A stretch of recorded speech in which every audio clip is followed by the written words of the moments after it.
Hello दोस्तों, मेरा नाम है धीरेन्द्र सिंह और आपका स्वागत है आपके अपने चैनल पे। आज की हम इस वीडियो में बात करने वाले हैं परचेज बुक के बारे में। 11वीं क्लास का बहुत इंपॉर्टेंट टॉपिक है। तो आज की हम इस वीडियो में यही बात करने वाले हैं, परचेज बुक क्या होती है, फॉर्मेट क्या होता है इसका, और कैसे बनाई जाती है परचेज बुक क्वेश्चन के थ्रू।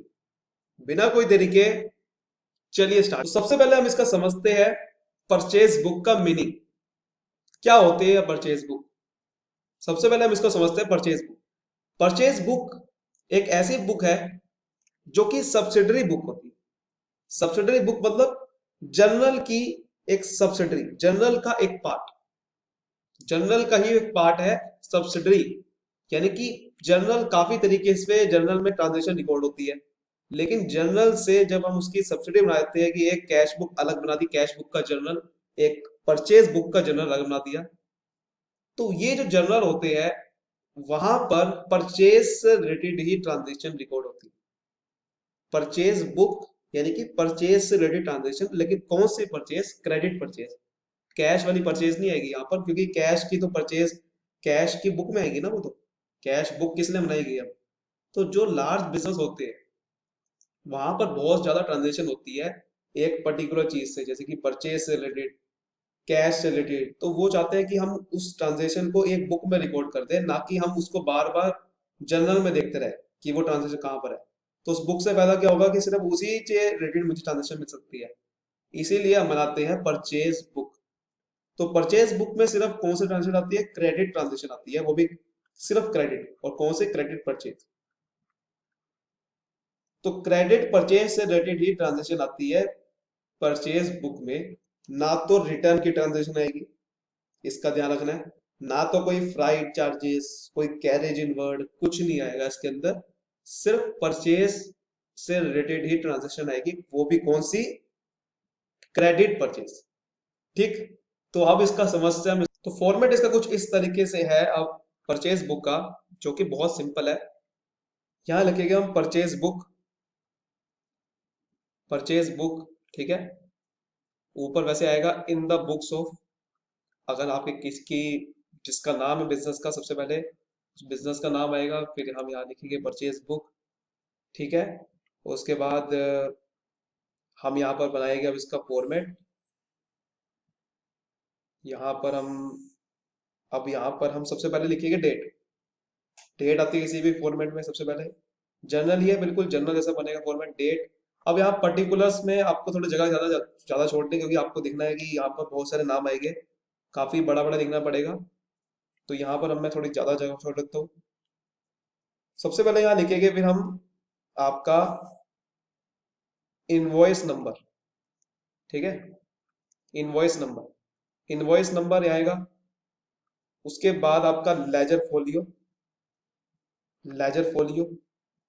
फिर यहाँ पर लिखी जाएगी आपका डिटेल्स ऑफ ट्रांजेक्शन, जो भी डिटेल लिखी जाती है कि आपकी क्या क्या सामान खरीदा, तो उसके एक टोटल करके यहाँ लिखा जाएगा डिटेल में। सबसे पहले जो खरीदा डिटेल में लिखेंगे, फिर ये खरीदा डिटेल में, फिर टोटल करके आगे ट्रांसफर करेंगे। फिर यहाँ पर कॉस्ट आएगी कि मुझे कितनी कॉस्ट पड़ी। फिर जीएसटी आएगा, जीएसटी कितना दे दिया, तो जीएसटी का अलग अलग कॉलम बनाएंगे कि input C GST, input S GST, input I GST, फिर लास्ट में टोटल। तो ये है हमारा फॉर्मेट। डेट, पर्टिकुलर्स, सारा का सारा पर्टिकुलर्स में यहाँ लिखेंगे क्या क्या खरीदा है। फिर इनवॉइस नंबर, इनवॉइस का नंबर क्या था? Ledger folio, details. ठीक है। और यहाँ लिखिए कॉस्ट, मुझे कितनी कॉस्ट पड़ी है। फिर यहाँ पर जीएसटी के सारा सारा आएगा, input C GST, input S GST, input I GST, और फिर टोटल अमाउंट। ठीक है। टोटल मुझे कितने का खर्चा हुआ वो यहाँ पर लिखा जाएगा। तो ये था हमारा पूरा का पूरा परचेज बुक का पूरा फॉर्मेट। अब हम इसको क्वेश्चन के थ्रू समझने वाले हैं कि कैसे बनाई जाती है परचेज बुक। ठीक है। तो अब इसका हम समझते हैं फॉर्म, अब इसका क्वेश्चन के थ्रू कि कैसे बनता है परचेज बुक। ठीक है। तो काफी ज्यादा ये इंपॉर्टेंट है। जैसे कि आप ये क्वेश्चन देख रहे हो, ये क्वेश्चन आपके सामने, prepare a purchase book in the books of M S Modern House, UP से है। यहाँ पर आपको ध्यान रखना है कि कौन सी स्टेट से है जब भी जीएसटी का आ जाए। जीएसटी का अगर आप कॉन्सेप्ट सीखना चाहते हो तो मैंने उसके लिए एक स्पेशल वीडियो बना रखी है जीएसटी की, तो आप डिस्क्रिप्शन लिंक है वहां के जाके दे सकते हो। यहाँ पर आपको देखो कि assuming C GST 6%, S GST 6%। तो यहाँ पर अगर यूपी से है, अगर यूपी में ही अगर वो किसी को माल बेचेगा या खरीदेगा, ये परचेज बुक है, जब भी खरीदता है अगर यूपी में ही, तो फिर आपका एस जीएसटी और सी जीएसटी लगेगा। लेकिन अगर यूपी के बाहर बेचेगा तो फिर आईजीएसटी लगता है। यहाँ पर सी जीएसटी एस जीएसटी लगेगा। देखो सारा यूपी में बेच रहा है। सबसे पहले आप देख सकते हो परचेज कर रहा है यहाँ पर boat from Mohanlal Kanpur UP से, फिर इससे परचेज कर रहा है। ये जो नाम है सबसे पहले इसका नाम लिखा जाएगा और जो जो खरीद रहा है वो लिखेंगे और फिर हम यहाँ पर क्वेश्चन करेंगे। देखो ये हमारी परचेज बुक ऐसे बनेगी। सबसे पहले यहाँ पर डेट दिखते हैं, हमारी डेट डेट क्या है, जून 6, जून 5। तो ये जून और ये 5 तारीख लिखी। अब यहाँ लिखेंगे ऊपर इसका नाम किससे खरीदा है, boat from Mohanlal and company, और साथ में किस जगह से है, किस शहर से है। तो यहाँ पर हम लिखेंगे ऊपर नाम मोहनलाल, नाम लिखेंगे इसमें सिर्फ मोहनलाल, ठीक है, मोहनलाल आपका नाम है एंड कंपनी, और कॉमा आगे लिख देंगे कानपुर से है वो। अब हमें लिखना होगा कि क्या क्या उसने खरीदा है, क्या क्या आइटम खरीदी है। सबसे पहले इसने खरीदा है 20 गोदरेज चेयर एट 2000 ईच।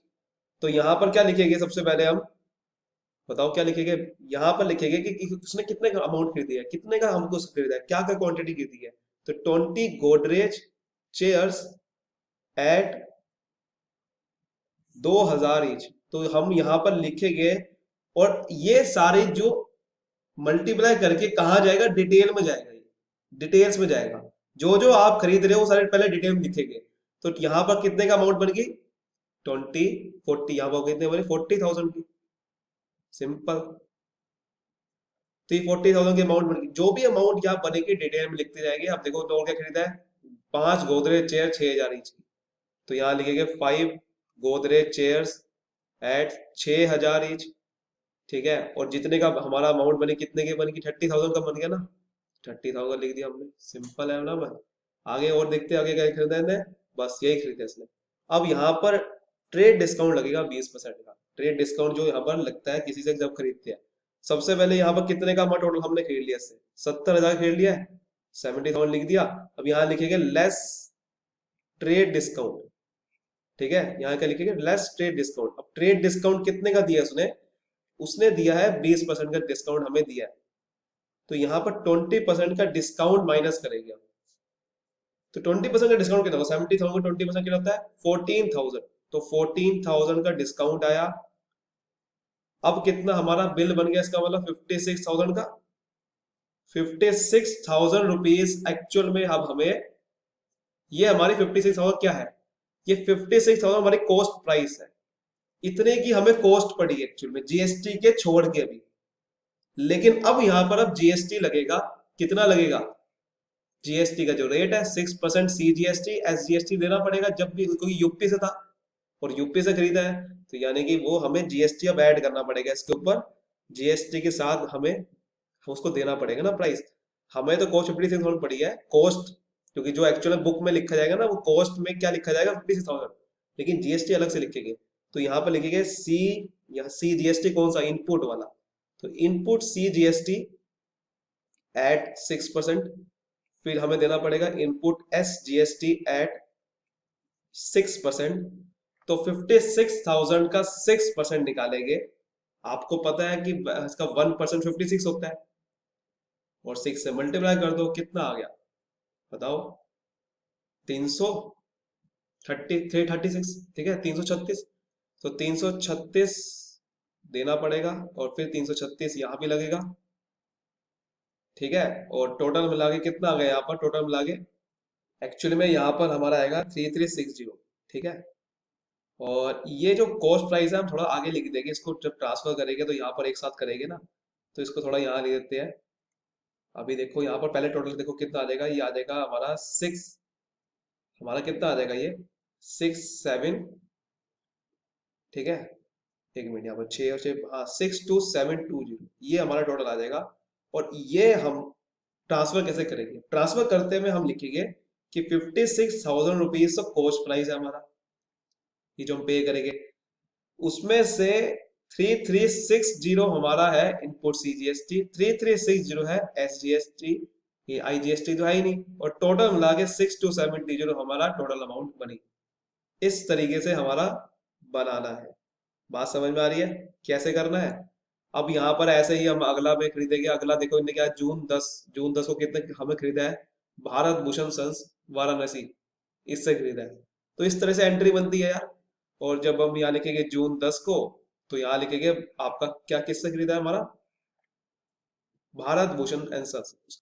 तो हम उसका नाम लिखेंगे ऐसा, भारत भूषण एंड सन्स वाराणसी। ठीक है। क्या क्या खरीदा है उसने, हमने उससे खरीदा है 5 अलमारी 12,000 रुपए की ईच, 2 रिवॉल्विंग चेयर, तो 5 अलमीरा एट, यहाँ लिखेंगे 12,000 ईच। ठीक है, 12,000 ईच मतलब 12 को 5 से मल्टीप्लाई करेंगे तो कितना आएगा, 60,000 रुपए की पड़ी होगी टोटल हमारा। फिर हमें खरीदी है 2 रिवॉल्विंग चेयर, जो भी ऊपर कहा गया है ऐसे लिखेंगे। एंड कितने की है, एक चेयर 20,000 रुपए की थी, तो इसका मतलब टोटल मिला के कितना हो गया, 40,000 का हमारा पड़ी होगी। 1 लाख रुपए का हमने टोटल मिला सामान खरीदा है। अब उसने ट्रेड डिस्काउंट में क्या रखा था, देखो ट्रेड डिस्काउंट 10% का था, तो 10% का हम इसका ट्रेड डिस्काउंट यहाँ लगाएंगे। अब डिस्काउंट ट्रेड डिस्काउंट कितना है, 10% का। यहाँ पर 10%, 10,000, 1 लाख का 10% यानी कि 10,000, 90,000 आ गया। अब यहाँ पर जीएसटी लगाएंगे, वही प्रोसेस चलेगा, फिर वही जीएसटी लगाएंगे, ऐड इनपुट सीजीएसटी। ठीक है, फिर ऐड इनपुट एसजीएसटी, फिर वही 6% का जीएसटी आपका लगेगा। अब 6% 90,000 कितना होता है, 5400, तो 5400 रुपये लगेगा। इस तरीके से आएगा। अब 90,000 में ये कितना हो गया आपका, 5400, 5400 कितना हो गया, 10,800, तो 10,800 इसमें प्लस करेंगे तो कितना आ गया यहाँ पर, 10,000 यानी कि 1,08,000, ये आ गया ना, 1,08,000 आ जाएगा।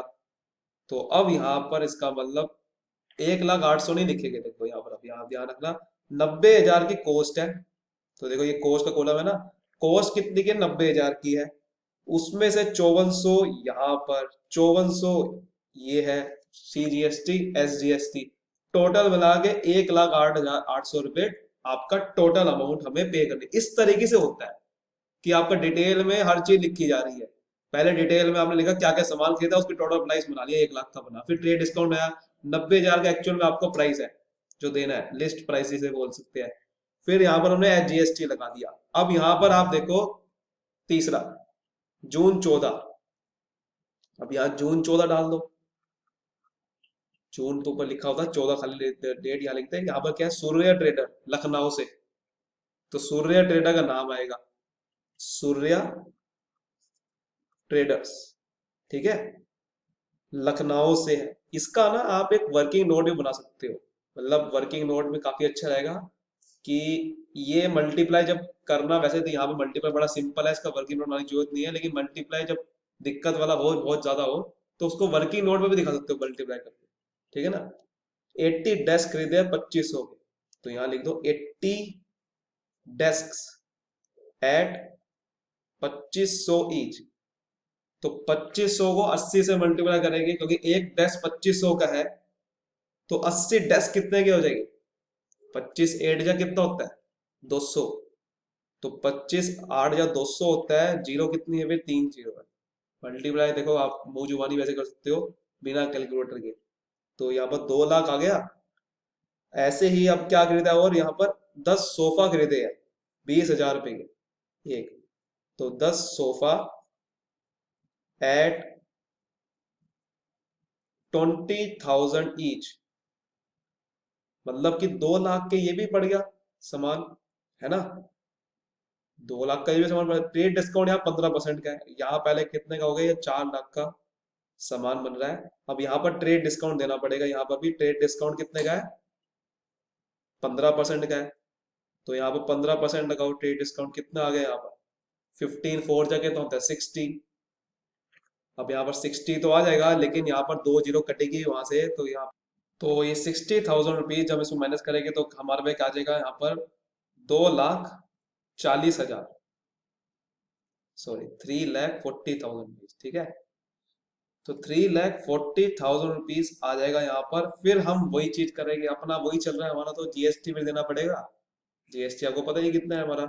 फिर वही चीज, बहुत आसान होता है हमारा परचेज बुक, बहुत इजी है। Input C G S T 6%, फिर हमारा यहाँ पर फिर वही input S G S T 6%। अब इसका 6% निकालो, ठीक है ना। 3,34,000 है, इसका 6% निकालो तो 6% आ जाएगा। यहाँ पर कितना आ जाएगा बताओ। 34 को आप ऐसा करो 6 से मल्टीप्लाई कर दो। अब 6 से मल्टीप्लाई कैसे करें, मैं देखो बिना कैलकुलेटर करके दिखा रहा हूँ आपको। 6 से मल्टीप्लाई कैसे करें, पहले 30 को 6 से करो 180, फिर 4 को 6 से करो 180, और 24 कितना हो गया, 180 और 24 कितना हो गया 204।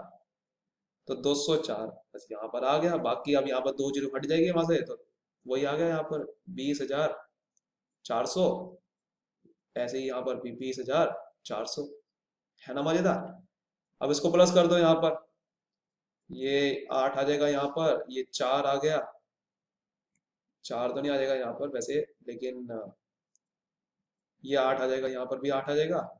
ये 4, देखो 20,000 है, सॉरी सॉरी यहाँ पर आ जाएगा हमारा, देखो ये 40 है ना, तो ये 8 बन जाएगा, क्योंकि 20,400 और 20,400 40,400 हो गए, 40,800 हो गए, तो इस तरह आ जाएगा। तो हमारा ये आ जाएगा लगभग हमारा 3,80,800 रुपये। और इसमें से 3,40,000 रुपये क्या था हमारा, कोस्ट प्राइस हो जाएगा। कोस्ट प्राइस कौन सा है, जो जीएसटी से पहले वाला था। फिर यहाँ पर हम 20,400 लिखेंगे, फिर यहाँ पर 20,400 लिखेंगे, टोटल मिला के 3,00,000 ही हमारा आ गया। हमारा सिंपल है ना, ये है हमारा आंसर। कुछ करना पड़ा, कुछ भी नहीं करना पड़ा। अब यहाँ पर फिर लास्ट में क्या करोगे, इसको टोटल कर लोगे पूरा का पूरा। आप इसका सारा टोटल कर लोगे, कितना मैंने जीएसटी दिया, कितना मेरा कॉस्ट टोटल पड़ी, कितना ये पड़ा, उसको अब यहाँ टोटल कर लोगे। सिंपल है। या फिर आप यहाँ लिख सकते हो कि भाई परचेज अकाउंट डेबिट, लेकिन वो परचेज अकाउंट में सारा परचेज बुक का जो बैलेंस है वो सारा परचेज अकाउंट में जाता है। कब जाता है, साल की एंड में जाता है। तो अभी आप इसको टोटल करके लिख सकते हो, या फिर आप कुछ भी नहीं लिखोगे तो भी चल जाएगा। किसी में आपको परचेज अकाउंट डेबिट भी लिख सकते हो, यहाँ पर कहीं पे लिखा होगा। लास्ट में वैसे लिखा जाता, लास्ट में लिखा जाता है वो, जब सारा बैलेंस इसका आ जाता है तो ये परचेज अकाउंट के डेबिट साइड पे जाता है, इसलिए यहाँ लिखेंगे purchase account debit. Purchase account के डेबिट साइड पे जाएगा ये सारा बैलेंस, जो भी परचेज की सारा सारा यहाँ पर जाएगा, क्योंकि परचेज अकाउंट में जो भी खरीदते हैं वो डेबिट साइड पे जाता है। तो इस तरीके से होता है। उम्मीद करता हूँ अच्छे से आपको पूरी क्लैरिटी से समझ में आया होगा कैसे बनती है। अब आप कोई भी किसी तरीके का ऐसा क्वेश्चन कर सकते हो, और इसी तरीके के क्वेश्चन आपके एग्जाम में आते हैं, ठीक है ना। उम्मीद करता हूँ अच्छे से आपको समझ में आ गया होगा किस तरीके से करा जाता है।